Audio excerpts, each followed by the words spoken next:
जीजी, आप ही रोकिए ना मायरी को। मायरी को कोई नहीं रोक सकता, उनका लाडला बाजी भी नहीं।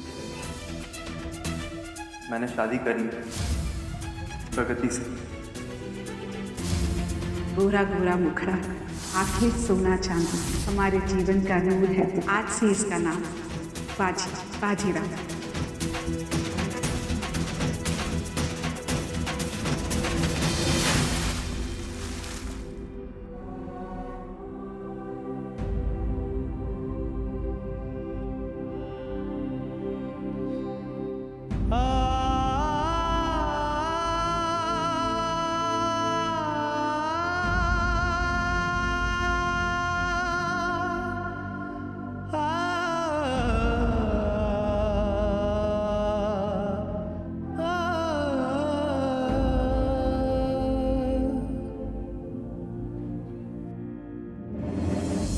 आज से मेरी 4 संतान हैं। संभाजी, राघोजी, गौरी और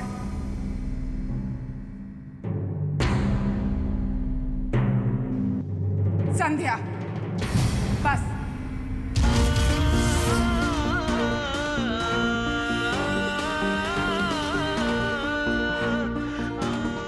मायरी, मायरी आप ये क्या बोल रही हैं? मायरी, मैं आपका बेटा हूं, आपका सबसे लाडला बेटा। मायरी, मायरी मुझे एक बार समझाने का अवसर तो दो मायरी। मुझे पता है आप मेरी बात समझोगी मायरी, कि किस परिस्थिति में आके मैंने वो कदम उठाया। मायरी, मुझे खुद से दूर मत करो मायरी। मैं आपको कभी ठेस नहीं पहुंचाना चाहता था, मेरा उद्देश्य कभी ये था ही नहीं। मायरी, मायरी मैं नहीं रह पाऊंगा तुम्हारे बिना।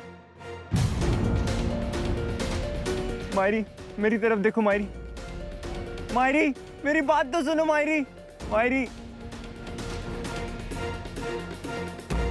टुकड़े टुकड़े मन हुआ, चले जिया पे तीर। बेटे कब समझे भला मां के मन की पीर।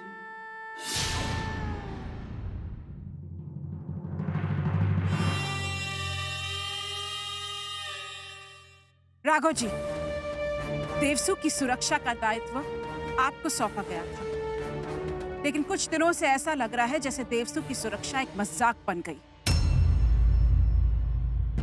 इसका कारण क्या है, ये आपको हमें देना होगा। जी वो यहाँ नहीं, दरबार में।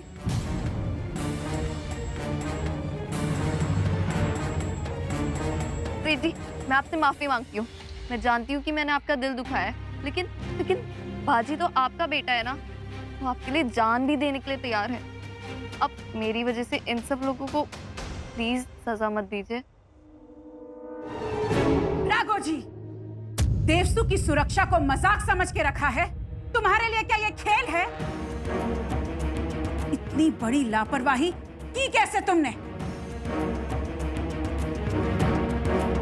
क्या तुम अपनी सफाई में कुछ कहना चाहते हो?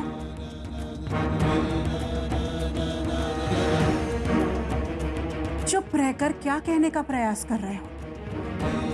इतनी बड़ी गलती, अपना कर्तव्य ना निभाने की गलती, इसका परिणाम क्या होगा, इसका ज्ञान है तुम्हें? अगर कोई बेपरवाह व्यक्ति ऐसा करे तो हम मान भी सकते हैं, लेकिन राघव जी तुम तो देवसु के सचेत लोगों में से एक थे। तुमने ऐसा कैसे किया? इसके लिए हम तुम्हें कठोर से कठोर सजा भी देना तो वो भी कम है। तुम्हारी इस बेपरवाही के लिए हम तुम्हें काल कोठरी की सजा देते हैं।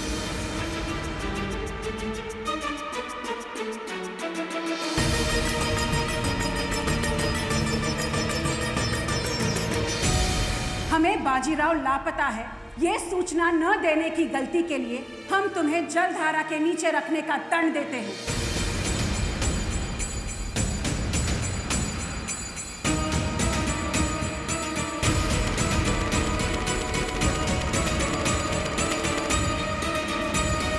मुझे तो चिंता राघोजी दादा की हो रही है।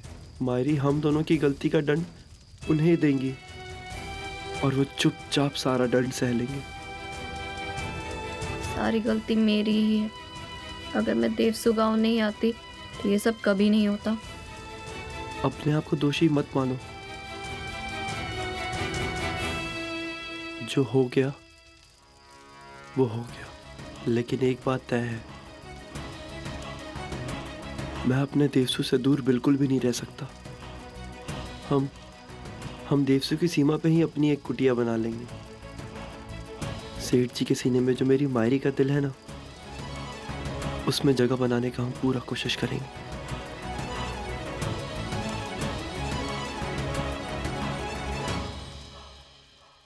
सुनिए, मुझे आपसे कुछ बात करनी है। वो लड़की जिससे बाजी की शादी हुई, वो कालकोठी से कैसे भागी, बताइए ना। और वो कस्तूरी, उसका क्या लेना देना इन सब चीजों से? वो इन झमेलों में कैसे पड़ी? आपको क्या लगता है कि उसने सारा दंड अपने सर पर क्यों लिया? उत्तरा, कितने सवाल करोगी? देखो, मैं थक चुका हूँ, अपने कमरे में जा रहा हूँ विश्राम करने। हाँ, आपको क्या पता होगा, वो दरबार में खुद ही बोल रही थी कि उसने जो कुछ भी किया आपकी पीठ पीछे किया। लेकिन मैं सच बोलूं तो मुझे कुछ ठीक नहीं लग रहा। आजकल यहाँ जो कुछ भी हो रहा है, एक अजीब सी बेचैनी और चिंता हो रही है मुझे। आपको नहीं लगता, पहले अचानक बाजी की शादी ऐसे तय होना और फिर उस शहरी लड़की का आ जाना, फिर पता नहीं कहां से कस्तूरी का देवसु से विद्रोह करना, मुझे नहीं लगता कि वो कभी कुछ ऐसा कर सकती है।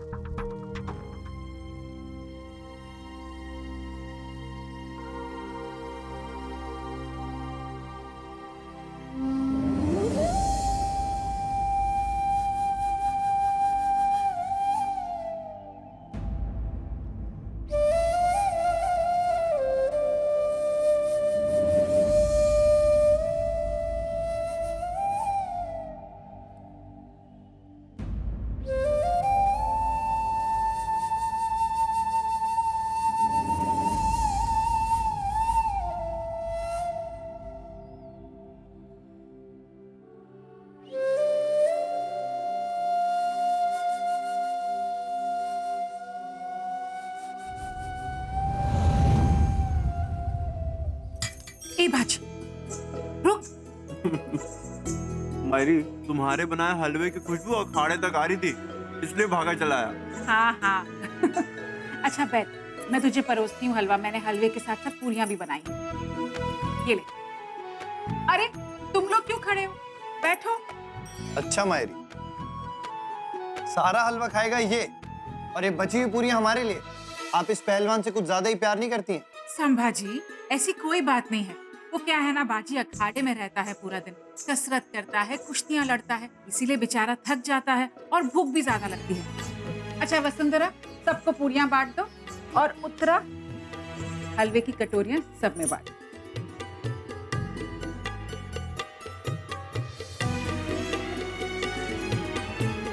बाजी थोड़ा सा और ले। अरे वाह मायरी,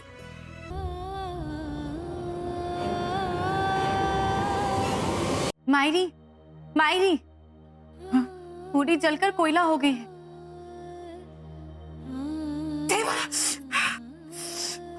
मायरे, आप रहने दीजिए, हम कर लेंगे। आप जाके औषधि लगा लीजिए।